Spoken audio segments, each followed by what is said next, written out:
आता 2 भाकरी तुम्ही एक्स्ट्राच खातील, कारण आपण काळा मसाला वापरून जेवण बनवणार आहोत. अगदी व्हेज नॉनव्हेज कोणतेही जेवण बनवू शकता.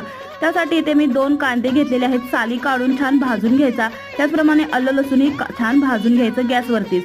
त्यानंतर वाळलेलं खोबरं घेतलेलं आहे, तेही गॅसवरती अशा प्रकारे काळं होईस्तोपर्यंत भाजून घ्यायचं. आता एका कढईमध्ये 3 चम्मच धने, 2 चम्मच जिरे आणि अगदी अवेलेबल असेल तर तुम्ही खडा मसाल्यामध्ये घालू शकता. त्याचप्रमाणे 2 लाल मिरची घालून हा छान मसाला भाजून घ्यायचा.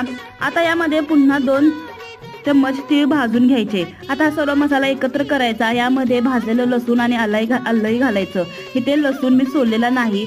आता सर्वप्रथम पाणी न घालता वाटण करायचं.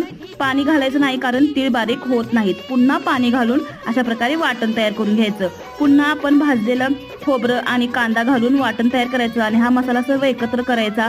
तयार आहे आपला काळा मसाला. आणि फुल व्हिडिओ पाहायचा असेल तर व्हिडिओमधल्या त्रिकोणावरती क्लिक करा आणि फुल व्हिडिओ